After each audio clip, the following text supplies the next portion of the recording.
नमस्कार प्यारे बच्चों, जैसे कि आपको विदित है कि विश्व के अनेक देशों के साथ साथ हमारे देश भारतवर्ष में भी कोरोना रूपी महामारी फैली हुई है, जिसके चलते हुए भारत सरकार ने देश में लॉकडाउन घोषित किया हुआ है। मेरा आप सभी से निवेदन है कि इस लॉकडाउन का पूर्णतः पालन करें और अपने घरों में ही सुरक्षित रहें। यदि किसी अनिवार्य कार्य से बाहर जाना भी पड़ता है तो मास्क लगाकर ही घर से बाहर निकलें और घर वापस आकर अपने हाथ अच्छे से साबुन से धोएं या सैनिटाइज़र से साफ़ करें। उसके बाद अपने कपड़ों को निकाल कर के गर्म पानी में डाल दें। उत्तर प्रदेश सरकार और मुजफ्फरनगर प्रशासन माननीय जिलाधिकारी महोदया तथा जिला विद्यालय निरीक्षक के द्वारा ये प्रयास किया जा रहा है कि आपको घर बैठे ही ऑनलाइन पढ़ाई कराई जाए। उसी के तहत मैं डॉक्टर त्रिवेंद्र कुमार, प्रवक्ता जीव विज्ञान, जवाहरलाल नेहरू स्मृति इंटर कॉलेज रवापुर सटेडी, आपको ऑनलाइन जीव विज्ञान विषय के कुछ अध्यायों को पढ़ाऊंगा। प्यारे बच्चों, हम कक्षा 12 जीव विज्ञान के पाठ 3 मानव जनन में पढ़ रहे थे। सहगर्भता, प्रेगनेंसी तथा भ्रूणीय परिवर्धन, एम्ब्रियोनिक डेवलपमेंट। इस टॉपिक में हमने अभी तक सहगर्भता या प्रेगनेंसी के बारे में पढ़ा है, जिसमें अपरा का निर्माण हमने पढ़ा था। अब हम पढ़ेंगे भ्रूणीय परिवर्धन के बारे में। ब्लास्टोसिस्ट या कोरक कुटी में जो अंतर कोशिका समूह होता है,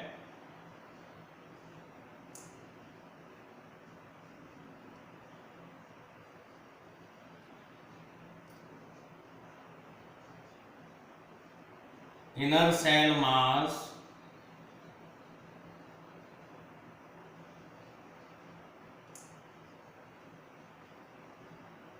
अंतर कोशिका समूह की कोशिकाएं बार बार विभाजित होकर कोशिकाओं की 3 परतें बना लेती हैं। पहली परत होती है एक्टोडर्म,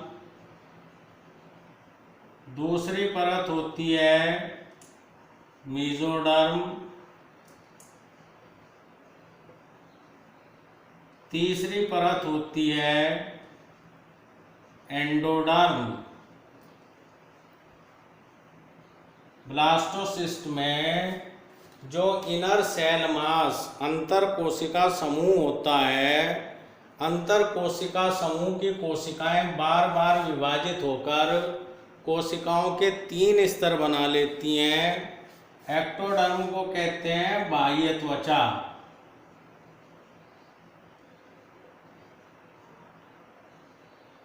एंडोडर्म को कहते हैं अंतस्त्वचा।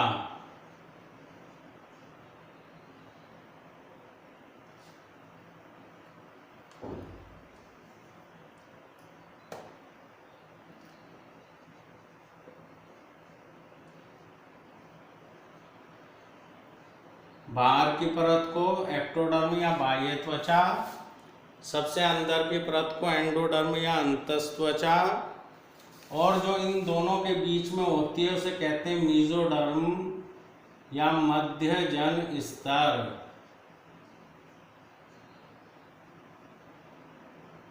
इन तीनों स्तरों से ही भ्रूण में सभी ऊतकों का निर्माण होता है, अंगों का निर्माण होता है। ये जो 3 स्तर बनते हैं, इनसे ही सभी ऊतकों, अंगों व अंग तंत्रों का निर्माण होता है। इस अंतर कोशिका समूह या इनर सेल मास में कुछ विशेष प्रकार की कोशिकाएं पाई जाती हैं जिन्हें स्टेम सेल्स कहते हैं।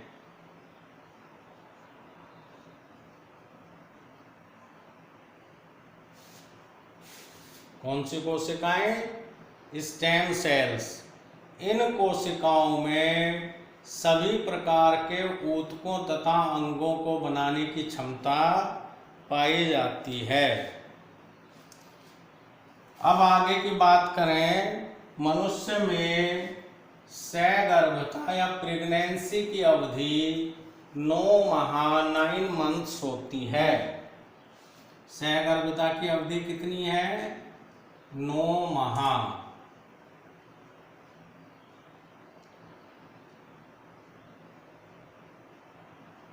पहले माह के अंत तक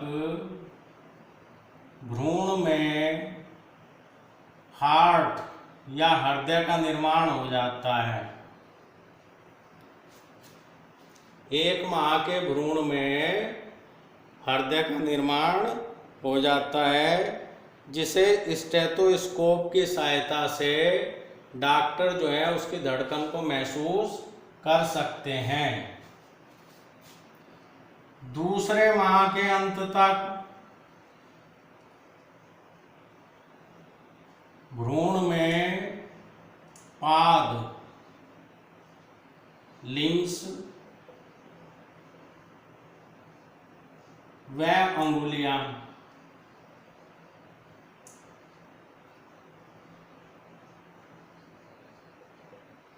डिजिट्स बन जाती हैं और तीसरे माह के अंत तक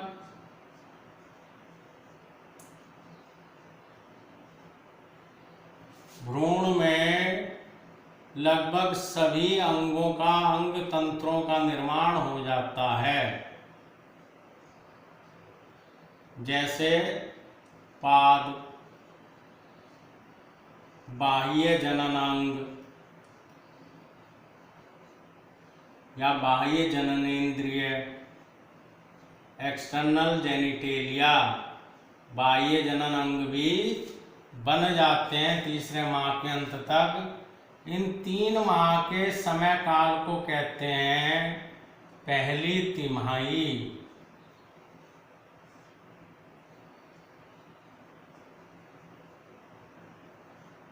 फर्स्ट ट्राइमेस्टर।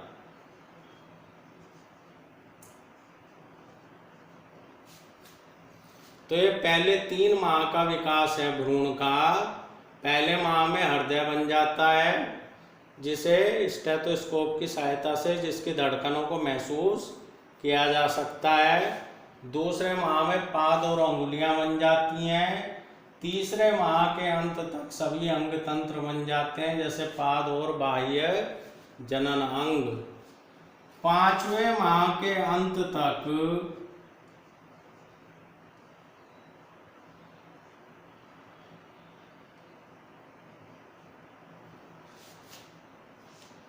भ्रूण में गतिशीलता होनी शुरू हो जाती है। भ्रूण जो है वो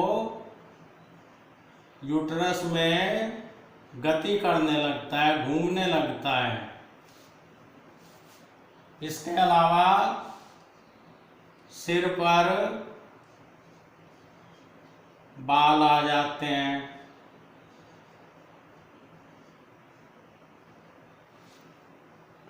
छठे माह के अंत तक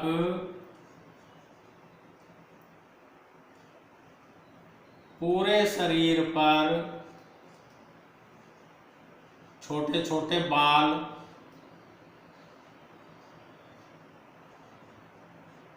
आ जाते हैं। पलकें अलग अलग हो जाती हैं, ऊपर और नीचे की पलकें अलग अलग। पलकों पर बाल आ जाते हैं, जिन्हें बरोनिया कहते हैं। बरोनिया।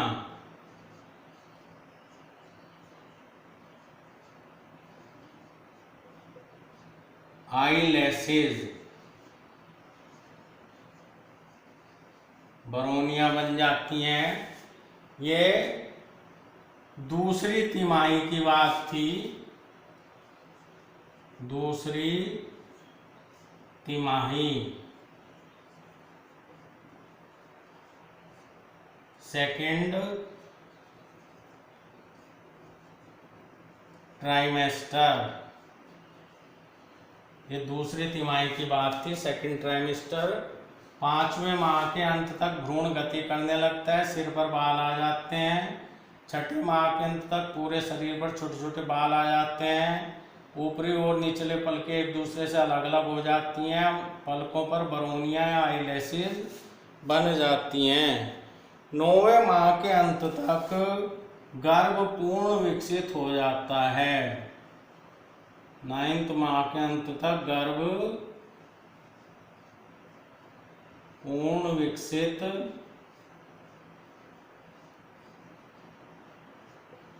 हो जाता है और प्रसव या जन्म के लिए तैयार हो जाता है। बच्चों, अब हम कक्षा 12 जीव विज्ञान के पाठ 3 मानव जनन में अंतिम हेडिंग पढ़ेंगे, प्रसव, पार्चुरेशन तथा दुग्ध श्रवण, लैक्टेशन। मानव में सगर्भता की अवधि 9 माह होती है।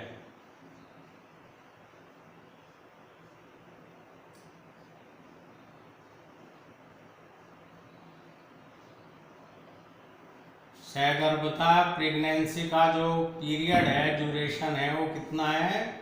9 माह। इसे कहते हैं गर्भावधि।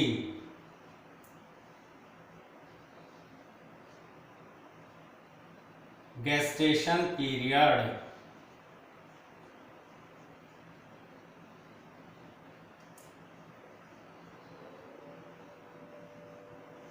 नौ माह के अंदर शिशु का पूर्ण विकास हो जाता है, यानी कि सगर्भता की अवधि समाप्त हो जाती है।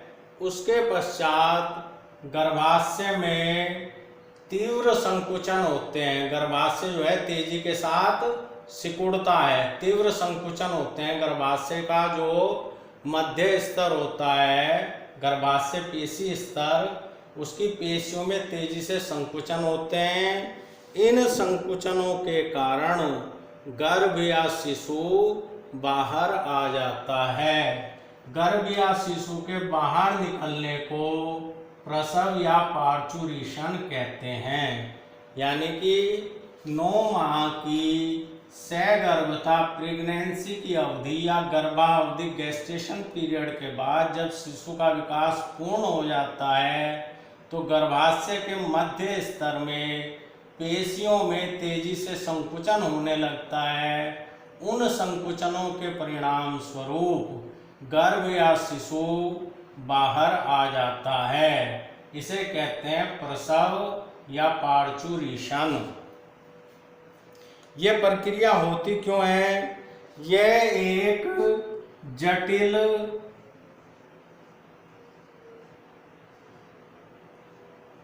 तंत्री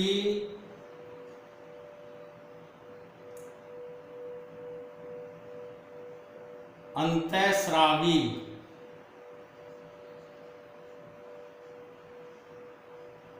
प्रक्रिया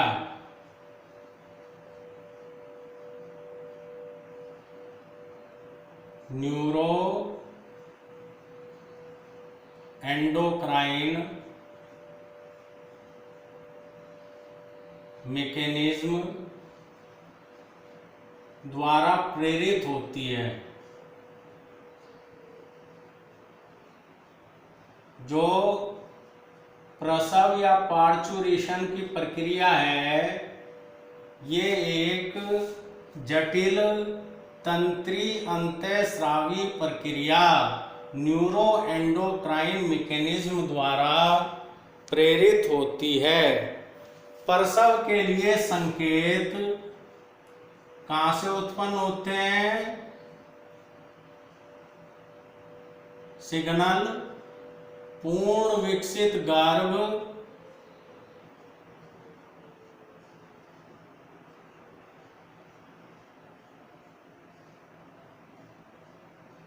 व अपरा। प्रसव के जो सिग्नल है, पार्चुरेशन के, शिशु जन्म के जो सिग्नल हैं वो कहाँ उत्पन्न होते हैं? पूर्ण विकसित गर्भ तथा अपरा में उत्पन्न होते हैं। इन्हें गर्भ उत्क्षेपण प्रतिवर्त कहते हैं। गर्भ उत्क्षेपण प्रतिवर्त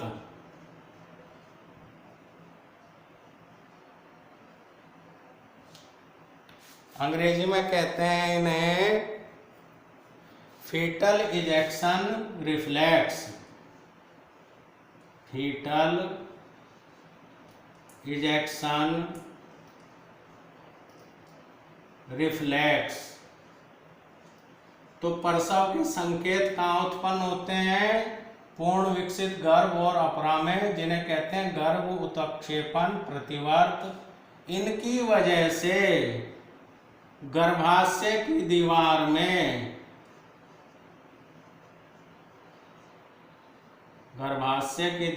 में हल्के हल्के संकुचन शुरू हो जाते हैं।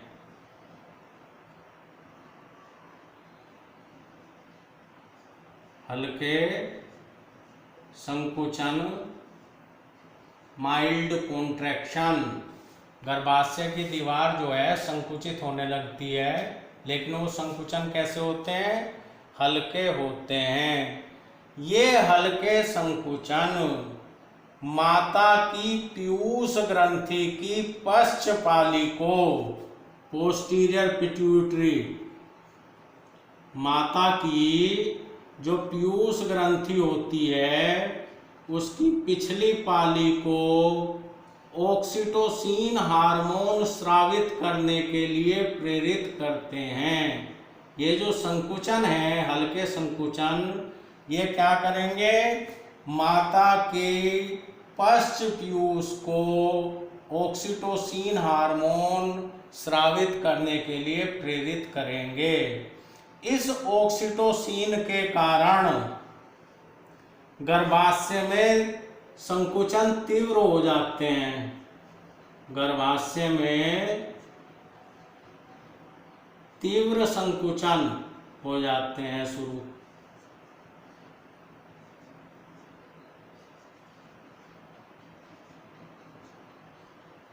गर्भाशय के संकुचन और ऑक्सीटोसिन के स्रावण के मध्य उद्दीपक प्रतिवर्त होता है। यहाँ पर क्या होता है?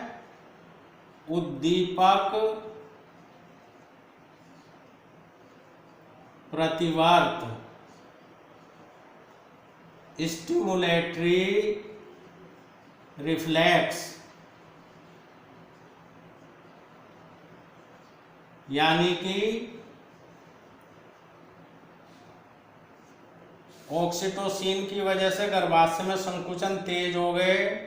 गर्भाशय में संकुचन तेज होंगे तो और ऑक्सीटोसिन स्रावित होगा। फिर गर्भाशय में संकुचन और बढ़ेंगे तो ऑक्सीटोसिन की मात्रा और बढ़ेगी। तो जैसे जैसे संकुचन बढ़ेंगे वैसे वैसे ऑक्सीटोसिन का स्रावण बढ़ेगा। ऑक्सीटोसिन का स्रावण बढ़ेगा तो संकुचन भी तीव्र होते चले जाएंगे। इन तीव्र संकुचन के फलस्वरूप गर्भ जनन नाल के द्वारा होता हुआ, जनन नाल या बर्थ कैनाल, गर्भाशय गिरवा और योनि को मिलाकर कहते हैं जनन नाल, बर्थ कैनाल। इस जनन नाल से होकर के शिशु जो है वो बाहर आ जाता है, गर्भ बाहर आ जाता है, यानी कि प्रसव या पार्चुरेशन की क्रिया संपन्न हो जाती है।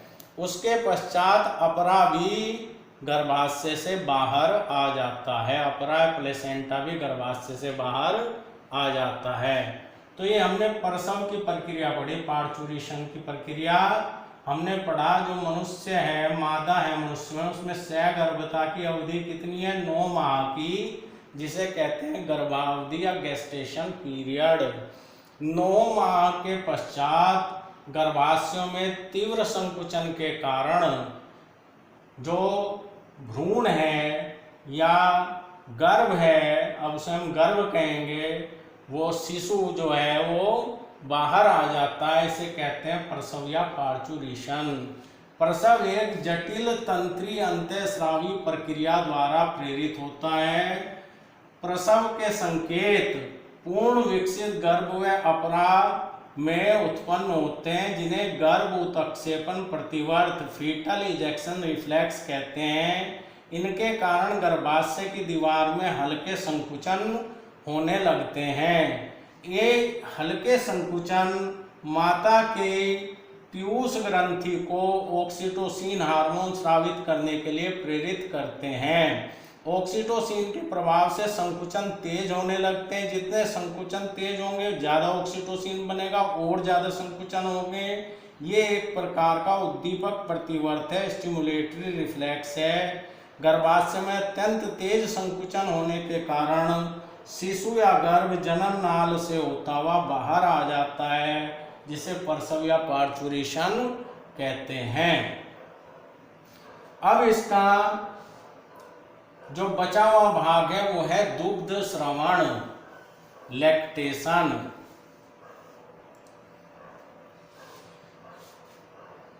जो सहगर्भता की अवधि होती है, जिसे हम गर्भावधि भी कहते हैं, 9 माह की अवधि, इस अवधि के दौरान माता की स्तन ग्रंथियों में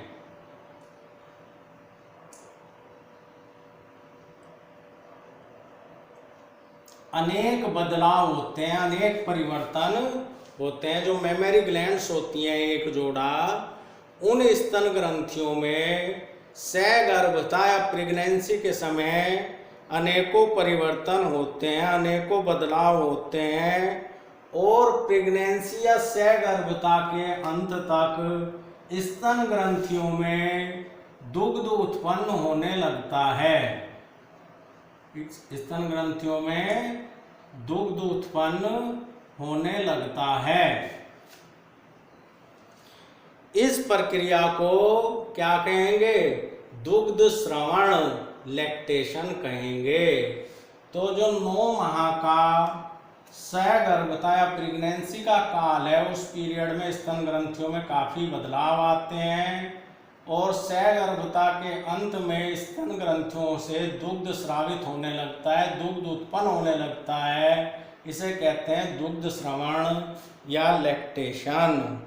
यह माँ को अपने नवजात शिशु की आहार पूर्ति कराने में मदद करता है। जो नवजात शिशु है वो पोषण किससे प्राप्त करेगा? माँ के दूध से। जो आहार पूर्ति होगी नवजात शिशु की, वो होगी माँ के दूध से। दुग्ध स्रावण के आरंभिक कुछ दिनों तक जो दूध निकलता है उसे प्रथम स्तन्य या खीस कहते हैं। प्रथम स्तन्य या खीस, कोलोस्ट्रम।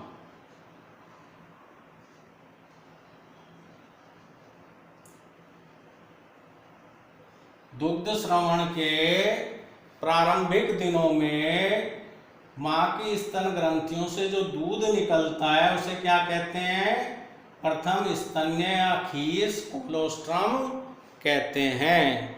इस कोलोस्ट्रम में कई प्रकार के प्रतिरक्षी होते हैं। प्रतिरक्षी या एंटीबॉडीज जो हमें बीमारी से बचाती हैं, उन्हें कहते हैं एंटीबॉडीज।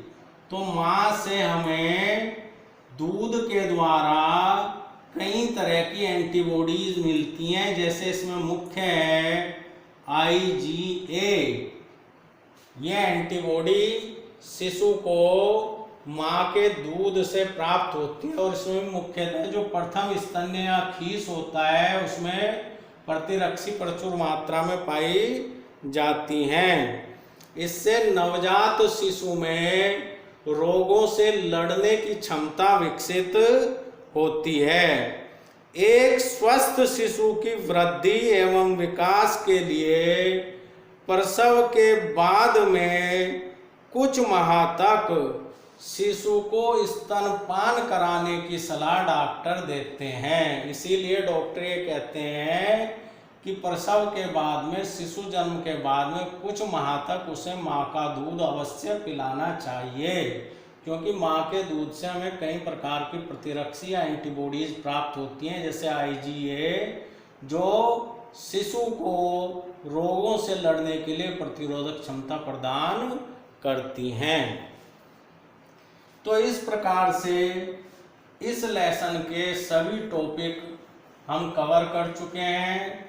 हमारा ये लेसन पूरी तरह से हमारे नए कोर्स NCERT पर आधारित है। इस लेसन में दूसरे लेक्चर में मैंने आपको बताया था वर्षण की माप।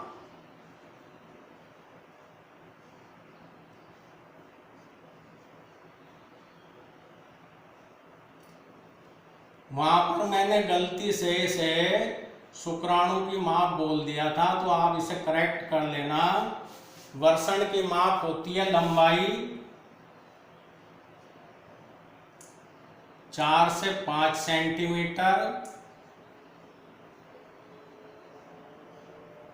चौड़ाई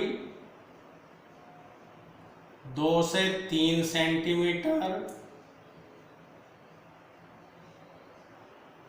मोटाई